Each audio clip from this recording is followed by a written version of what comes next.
എല്ലാ വിദ്യാർത്ഥികൾക്കും പുതിയൊരു വീഡിയോയിലേക്ക് സ്വാഗതം. ഈ വർഷത്തെ SSLC പരീക്ഷ നടന്നുകൊണ്ടിരിക്കുകയാണ്. അപ്പോൾ വിദ്യാർത്ഥികൾക്ക് 15-ാം തീയതി വെള്ളിയാഴ്ച രാവിലെ 9:30 മുതൽ 11:15 വരെ ഊർജ്ജതന്ത്രം എക്സാമിനേഷനാണ് ഉള്ളത്. അപ്പോൾ അതുകൊണ്ട് തന്നെ വിദ്യാർത്ഥികൾ നന്നായിട്ട് പഠിക്കാനായിട്ട് ശ്രദ്ധിക്കുക. അതുപോലെ തന്നെ നിങ്ങൾ ഇതുവരെ ക്ലാസ്സിൽ നന്നായിട്ട് പഠിക്കാത്തൊരു വിദ്യാർത്ഥിയാണെങ്കിൽ കൂടിയും നിങ്ങൾ നന്നായിട്ട് അതായത് ഊർജ്ജതന്ത്രം, അതായത് ഫിസിക്സിൻ്റെ ആ ഒരു ടെക്സ്റ്റ് ബുക്കൊക്കെ നന്നായിട്ട് പഠിക്കുകയാണെങ്കിൽ നിങ്ങൾക്ക് ഉറപ്പായിട്ടും A ഗ്രേഡോ അല്ലെങ്കിൽ നിങ്ങൾക്ക് ഒരു A+ഓ അല്ലെങ്കിൽ മിനിമം ഒരു B+ എങ്കിലും നിങ്ങൾക്ക് ലഭിക്കുന്നതാണ്. അപ്പോൾ ഈ ഒരു ഫിസിക്സൊക്കെ നന്നായിട്ട്, അതായത് ജസ്റ്റ് നിങ്ങൾ പഠിച്ചാൽ തന്നെ നിങ്ങൾക്ക് അതായത് നല്ലൊരു ഗ്രേഡ് തന്നെ ലഭിക്കുന്നതാണ്. നിങ്ങൾക്ക് +1 പ്രവേശനത്തിന് സയൻസ് ഒക്കെ പഠിക്കാനായിട്ട് ആ ഒരു കോഴ്സാണ് പഠിക്കാൻ താല്പര്യമുള്ളതെങ്കിൽ നിങ്ങൾക്ക് ഈ ഒരു ഊർജ്ജതന്ത്രത്തിന്, അതായത് ഫിസിക്സിന് നിങ്ങൾക്ക് നല്ല മാർക്ക് ലഭിച്ചു കഴിഞ്ഞാൽ നിങ്ങൾക്ക് അതിലേക്ക് പ്രവേശനം പെട്ടെന്ന് ലഭിക്കുന്നതായിരിക്കും.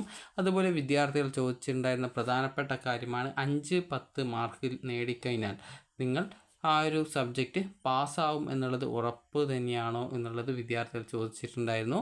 അപ്പോൾ ആ ഒരു സംശയത്തിനുള്ള ഉത്തരമായിട്ടാണ് ഈ ഒരു വീഡിയോ തയ്യാറാക്കിയിട്ടുള്ളത്. അപ്പോൾ വിദ്യാർത്ഥികൾ ആദ്യം തന്നെ മനസ്സിലാക്കേണ്ടത് നിങ്ങളുടെ സബ്ജക്റ്റിൻ്റെ മാർക്കുകൾ വരുന്നത് ഇതേ രീതിയിലാണ്. അതായത് ഈ ഒരു ഗണിതശാസ്ത്രം, അതുപോലെ സോഷ്യൽ സയൻസ്, ഇംഗ്ലീഷ് ഒഴികെയുള്ള ബാക്കി എല്ലാ സബ്ജക്റ്റുകളും 40 മാർക്കാണ് വരിക. അതുപോലെ 10 മാർക്ക് CEയും, അതുപോലെ ഗണിതശാസ്ത്രം, ഇംഗ്ലീഷ്, അതുപോലെ തന്നെ സോഷ്യൽ സയൻസ് എന്നിവയ്ക്ക് 80 മാർക്കിലാണ് എഴുത്ത് പരീക്ഷ വരിക. അതുപോലെ 20 മാർക്ക് CE ആണ് നിങ്ങൾക്ക് ആ ഒരു സബ്ജക്റ്റിനുള്ളത്. ഈ ഒരു CE മാർക്ക് ഓൾറെഡി വെബ്സൈറ്റിൽ നിങ്ങളുടെ സ്കൂളിൽ നിന്നും അപ്ലോഡ് ചെയ്ത് കഴിഞ്ഞിട്ടുണ്ട്. അപ്പോൾ ഇനി നിങ്ങൾ വാങ്ങിക്കേണ്ട ആ ഒരു മാർക്ക് എന്ന് പറയുന്നത് ആ ഒരു എഴുത്ത് പരീക്ഷ ലഭിച്ചിട്ടുള്ള ആ ഒരു എഴുത്ത് പരീക്ഷയിലുള്ള മാർക്കാണ്. അപ്പോൾ 20-ൽ പല വിദ്യാർത്ഥികൾക്കും ചിലപ്പോൾ 18 മാർക്ക് ലഭിച്ചിട്ടുണ്ടാകും. ചില വിദ്യാർത്ഥികൾക്ക് ഫുള്ളായിട്ട് 20 മാർക്ക് നൽകിയിട്ടുണ്ടാകും. അതുപോലെ ചില വിദ്യാർത്ഥികൾക്ക് 19 മാർക്ക് നൽകിയിട്ടുണ്ടാകും. അത് നിങ്ങൾ ക്ലാസ്സിൽ എങ്ങനെയാണോ പഠിക്കുന്ന സമയത്ത്, അതായത് ക്ലാസ് ഉണ്ടായിരുന്ന സമയത്ത് നിങ്ങൾ നന്നായിട്ട് പഠിച്ചിട്ടുണ്ടോ എന്നുള്ളതൊക്കെ അനുസരിച്ച് കൊണ്ടാണ്. അപ്പോൾ നിങ്ങൾക്ക് ഇതേ രീതിയിൽ ഫുൾ CE മാർക്ക്, അതായത് എല്ലാ വിദ്യാർത്ഥികൾക്കും CE മാർക്ക് ഫുൾ മാർക്ക് തന്നെ ടീച്ചേഴ്സ് നൽകാറുണ്ട്. അപ്പോൾ അതുകൊണ്ട് തന്നെ വിദ്യാർത്ഥികൾക്ക് ഫുൾ CE ലഭിക്കുകയാണെങ്കിലാണ് നിങ്ങൾക്ക് ഈ ഒരു 40-ൽ 5 മാർക്കും അതുപോലെ 80-ൽ 10 മാർക്കും നിങ്ങൾ എഴുത്ത് പരീക്ഷയിൽ വാങ്ങിച്ചു കഴിഞ്ഞാൽ ജയിക്കും എന്ന് പറയുന്നത്. അതായത് 5+10 നിങ്ങൾക്കറിയാം 15 മാർക്കാണ്. അപ്പോൾ 50-ൻ്റെ ആ ഒരു 30% മാർക്കാണ് 15 എന്ന് പറയുന്നത്. അതുപോലെ തന്നെ നിങ്ങൾക്ക് ഇത് 10+20 ടോട്ടൽ 30. ഈ ഒരു 80-ഉം 20-ഉം കൂട്ടി ടോട്ടൽ നിങ്ങൾക്ക് 100 മാർക്കിൽ നിങ്ങൾക്ക്, അതായത് ആ ഒരു 100 മാർക്കിൽ നിങ്ങൾക്ക് 30 എന്ന് പറഞ്ഞാൽ ആ ഒരു 30% മാർക്കാണ്.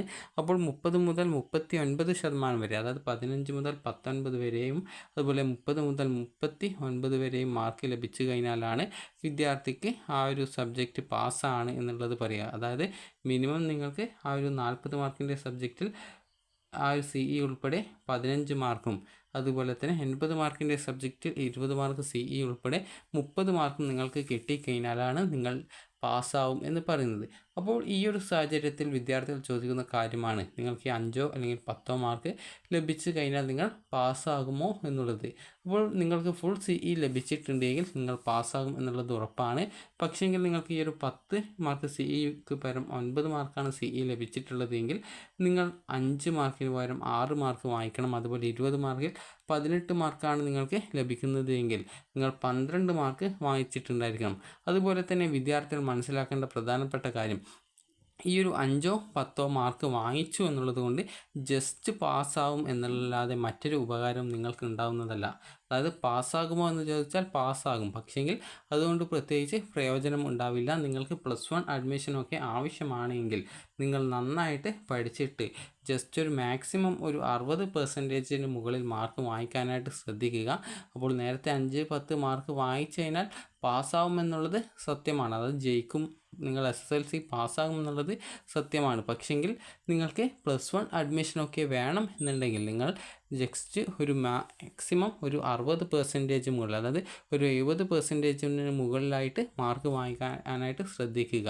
അപ്പോൾ അതുകൊണ്ട് തന്നെ വിദ്യാർത്ഥികൾ ഇനിയുള്ള പരീക്ഷയിൽ എങ്കിലും നിങ്ങൾ നന്നായിട്ട് പഠിച്ച് നല്ല മാർക്ക് വാങ്ങിക്കാനായിട്ട് ശ്രദ്ധിക്കുക. അല്ലാതെ നിങ്ങളുടെ ലക്ഷ്യം ഒരു 5-10 മാർക്ക് മാത്രമായി പോകരുത്. കാരണം പല വിദ്യാർത്ഥികളും ചോദിക്കുന്ന കാര്യമാണ് 5-10 മാർക്ക് കിട്ടിക്കഴിഞ്ഞാൽ പാസ്സാകുമോ ഉറപ്പല്ലേ എന്നുള്ളത്. അപ്പോൾ ഇങ്ങനെ കൂടുതൽ വിദ്യാർത്ഥികൾ ചോദിച്ചത് കൊണ്ടാണ് ഈ ഒരു കാര്യം നിങ്ങളോട് പറയുന്നത്. അതുകൊണ്ട് തന്നെ വിദ്യാർത്ഥികൾ നിങ്ങളുടെ ലക്ഷ്യം 5 10 മാർക്ക് വാങ്ങിക്കുക എന്നുള്ളതല്ല. മാക്സിമം നിങ്ങൾക്ക് ഒരു 70% എങ്കിലും അല്ലെങ്കിൽ അതിൽ കൂടുതലെങ്കിലും മാർക്ക് വാങ്ങിക്കാനായിട്ട് ശ്രദ്ധിക്കുക. അപ്പോൾ 75 അതായത് 75% മാർക്ക് അല്ലെങ്കിൽ 70% മാർക്ക് എന്ന് ഇതുകൊണ്ട് ഉദ്ദേശിക്കുന്നത് 40-ൽ നിങ്ങൾക്ക്, അതായത് ഈ ഒരു 40 മാർക്കിൻ്റെ സബ്ജക്റ്റിൽ നിങ്ങൾ ഒരു മാർക്ക് വാങ്ങിക്കേണ്ട, അതായത് എഴുത്ത് പരീക്ഷയിൽ വാങ്ങിക്കേണ്ട മാർക്ക് എന്ന് പറയുന്നത്, അതായത് ഒരു 28 മാർക്കെങ്കിലും നിങ്ങൾ വാങ്ങിക്കാനായിട്ട് ശ്രദ്ധിക്കുക. അതുപോലെ തന്നെ 80 മാർക്കിൻ്റെ സബ്ജക്റ്റിൽ, അതായത് 80 മാർക്കിൻ്റെ സബ്ജക്റ്റിൽ നിങ്ങൾ വായിക്കേണ്ട മാർക്ക് എന്ന് പറയുന്നത് ഒരു 56 മാർക്കെങ്കിലും നിങ്ങൾ മാക്സിമം, അതായത് വായിക്കാനായിട്ട് ശ്രദ്ധിക്കുക. അപ്പോൾ ഈ ഒരു രീതിയിൽ നിങ്ങൾ വായിക്കുകയാണെങ്കിൽ നിങ്ങൾക്ക് ഉറപ്പായിട്ടും +1 അഡ്മിഷൻ നിങ്ങൾക്ക് ലഭിക്കുന്നതാണ്.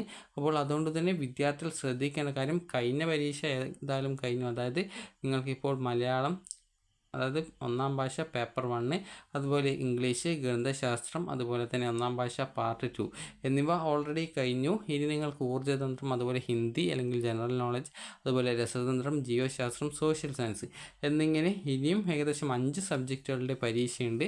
അപ്പോൾ അതുകൊണ്ട് തന്നെ വിദ്യാർത്ഥികൾ ശ്രദ്ധിക്കേണ്ടത് വെറും 5 10 മാർക്ക് വാങ്ങിച്ചുകൊണ്ട് ജയിക്കുക എന്നുള്ളതിൽ ഉപരി നിങ്ങൾക്ക് നല്ലൊരു ഗ്രേഡ് ലഭിക്കുന്ന രീതിയിൽ നിങ്ങൾ പഠിച്ചിട്ട് നല്ല മാർക്ക് വാങ്ങിക്കാനായിട്ട് ശ്രദ്ധിക്കുക. അല്ലാതെ വെറും 5 10 മാർക്ക് വാങ്ങിക്കാനായിട്ട് ശ്രമിക്കരുത്. കാരണം നിങ്ങൾക്ക് ഇപ്പോൾ നിങ്ങൾ 5 10 മാർക്ക് വാങ്ങിക്കുക എന്നുള്ള ലക്ഷ്യത്തോടെ പഠിച്ചിട്ട് നിങ്ങൾ അത്ര മാർക്ക് മാത്രം വാങ്ങിച്ചു കഴിഞ്ഞാൽ നിങ്ങളുടെ റിസൾട്ട് വരുന്ന സമയത്ത് നിങ്ങളെക്കാൾ കൂടുതൽ മാർക്ക് വാങ്ങിച്ചിട്ടുള്ള വിദ്യാർത്ഥികൾ +1 അഡ്മിഷൻ നേടുന്ന സമയത്ത് നിങ്ങൾക്ക് മാർക്ക് കുറവ് കാരണം +1 അഡ്മിഷൻ ലഭിക്കാതെ വരുന്ന സമയത്ത് നിങ്ങൾക്ക് അത് വളരെയധികം വിഷമകരമായിരിക്കും. അത് ആ ഒരു സമയത്ത് സങ്കടപ്പെട്ടിട്ട് കാര്യമുണ്ടാവില്ല. അതുകൊണ്ട് തന്നെ വിദ്യാർത്ഥികൾ ശ്രദ്ധിക്കേണ്ടത് ഇനിയുള്ള പരീക്ഷയ്ക്ക് നന്നായിട്ട് പഠിക്കുക. ഇനി 5 സബ്ജക്റ്റുകളുടെ പരീക്ഷയുണ്ട്. വെള്ളിയാഴ്ച ഊർജ്ജതന്ത്രമാണ്. അത് നിങ്ങൾ നാളെ നന്നായിട്ട് പഠിക്കുക. അങ്ങനെ പഠിച്ചു കഴിഞ്ഞാൽ നിങ്ങൾക്ക് ഉറപ്പായിട്ടും ഒരു മിനിമം ഒരു B+ എങ്കിലും നിങ്ങൾക്ക് ലഭിക്കുന്നതാണ്. അപ്പോൾ വിദ്യാർത്ഥികൾ നന്നായിട്ട് പഠിക്കാനായിട്ട് ശ്രദ്ധിക്കുക. അപ്പോൾ നേരത്തെ പറഞ്ഞതുപോലെ തന്നെ 5 10 മാർക്ക് വാങ്ങിക്കുക എന്നുള്ളതല്ല നിങ്ങളുടെ ലക്ഷ്യമായിട്ട് വെക്കേണ്ടത്, ഒരു 70% മാർക്കെങ്കിലും വാങ്ങിക്കാനായിട്ട് ശ്രമിക്കുക.